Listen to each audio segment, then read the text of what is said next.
Hello, all benders and non-benders, and welcome back to Avatar Generations. I am tardy to the party on this event, but to just get a few house cleaning things out of the way. First of all, yes, I am back, so we're getting back into the groove of things here, talking about events in a much more prompt fashion.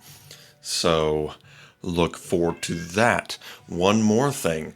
We are less than 150 subscribers away from 1,000. Thank you so much to those of you who have subscribed, and to the rest of you, if you could please subscribe, it would mean the actual world to me. We are almost there. We are so close. So help us all get up to that amazing point. It would be amazing. So, without further ado, let us get into the event that I have mostly completed and am very late on. But that is okay. We're still going to talk about it, kind of at least for archival purposes, if nothing else. And for those of you who maybe haven't been quite as diligent on it and still want some assistance with it. So, the Four Nations Fire event. This one is, of course, Fire Nation focused, specifically revolving around Fire Army characters. So, we have the free Mass Soldier. That's an obvious example, as well as a few other 4-star and 5-star options. But if we go here, first of all, it does have its own event currency, always fun. And then we do have things based around using Fire Army characters. This one is getting the Ascension materials, so doing those Ascension stages for Fire Nation characters. We have winning activity battles with Fire Army faction heroes, so of course Pirate's Domain, those Ascension material nodes, all that stuff. Very good stuff there. Completing adventures with Fire Army faction heroes. Remember that you don't have to do it on brand new adventure paths for the day. You can just have the guy going back and forth if you're trying to complete this as efficiently as possible. So just kind of something to keep in mind there. That gets you some Ascension materials, always helpful. We do get some tickets here. First one here is to grant crit damage up. If you do have an Avatar Kyoshi, she's a really good one for that. Defense up, characters like Iroh. If you have the inheritance from the Kyoshi Rongi banner, that's good as well. There's a lot of ways to get defense up, so that's not too difficult. Stun, immediately the first thing that comes to mind is Kiwak. Definitely you're going to be your most reliable one, as she does have stun on her basic, but I believe 4-star Sokka has stun as well. And then inflicting the fire element, that one's super self-explanatory. Just use combos or use firebending abilities to just get that fire element and you're good. All of this will grant you a total of 12 summon tickets, so not bad at all. We do have some arena ticket rewards for upgrading support, so if you wanted to do some more arena, never a bad thing there. Now, funny enough, this used to be spending the currency, but it wasn't tracking, so they switched it to upgrading relics. So if you do upgrade the relics, it looks like a total of 50 times, you do get a nice pile of gold. Never a bad thing. Now, let's talk about what you can get with that currency.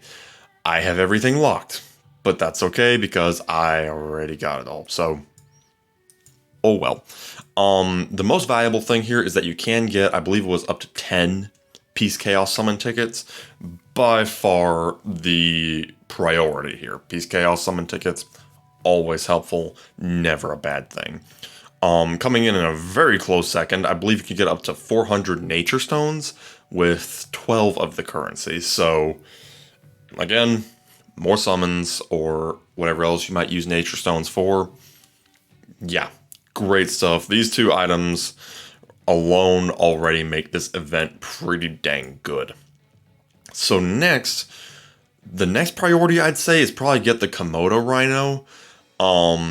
you can get 2 copies of this guy. So if you have a 4-star Komodo Rhino already, you can use these copies to tier it up. Or if you don't, you can get your very first and then a single copy to get that started. I think I even got mine maxed out as a result of this event, so that was helpful.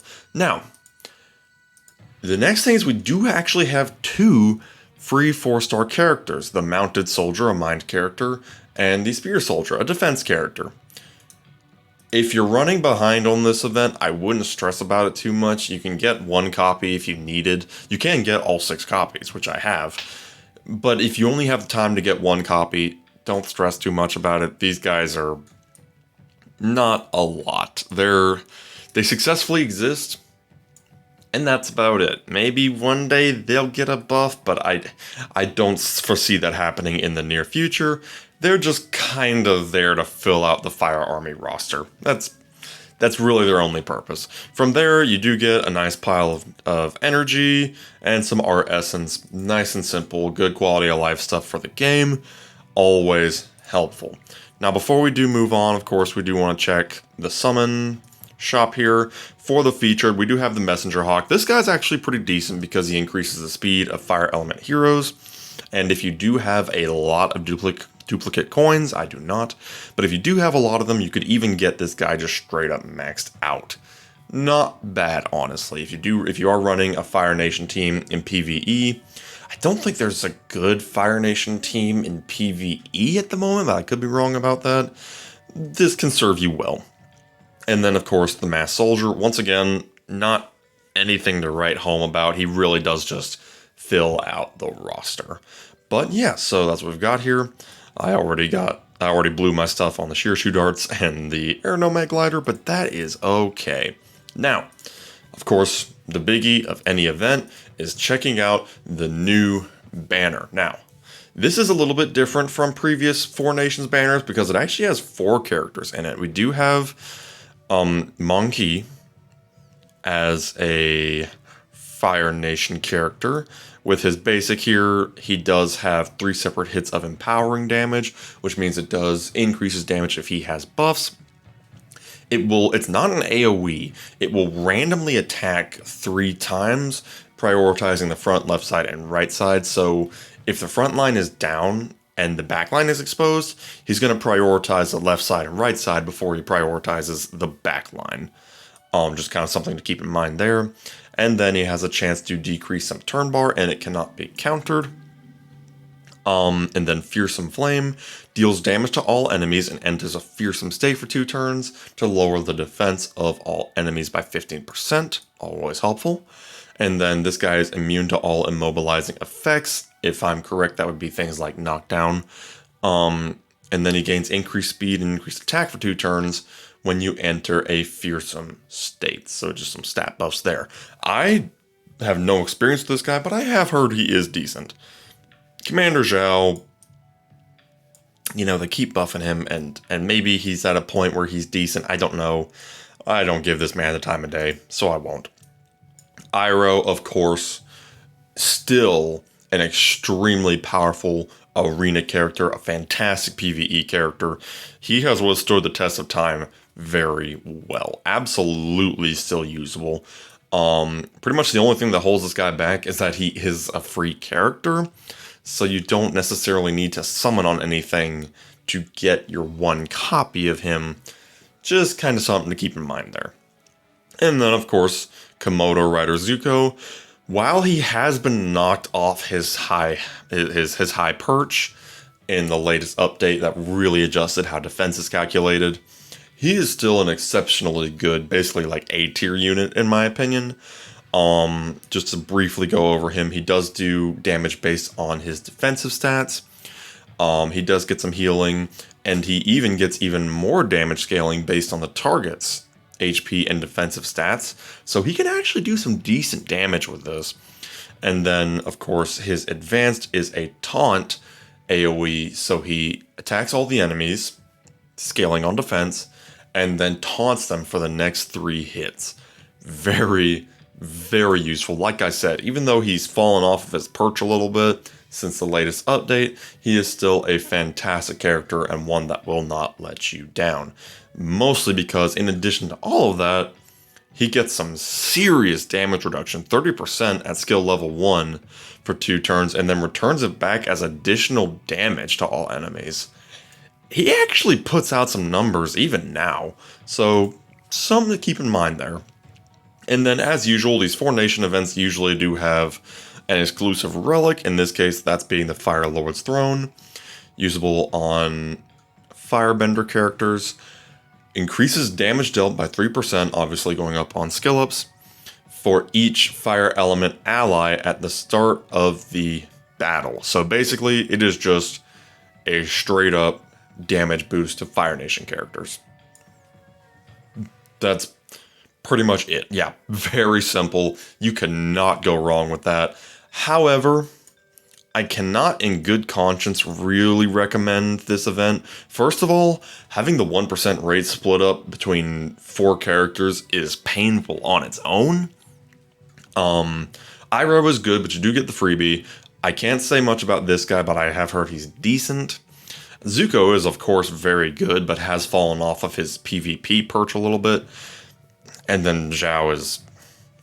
he successfully exists, I guess. And then, of course, the relic is actually pretty good. So if you do find yourself actually needing one of these heroes and you get a few copies of the relic, that certainly won't hurt you. But I can't really, in good conscience, recommend this event. Frankly, I think this is great to not summon on because it gives you time to build up your tickets. With Rise of Kyoshi, we had a lot of banners. We had the Kyoshi Rangi banner, we had the Tegaka banner, we had the Yoon banner. If you have been really hammering the tickets lately, and maybe you didn't have great luck, maybe you went to pity once or twice, now is the time to save. The next event is most likely going to be the Fire Nation Captain, probably a powerful opponent, which will give you a whole nother week to save your resources, build up your tickets. We're about to have the turn of the month, which is going to be another 15 tickets from the Arena shop. Very good stuff there. So take this opportunity, kind of chill, save up, because there will be lots of new stuff coming soon. But let me know how y'all like this event. Let me know how frustrating it is that I am just so daggum late to this event. But you know what? Hey, we got there. And then my next video is probably going to be the next event because we're almost there already. But until that event, we shall see you next time. Have a good one.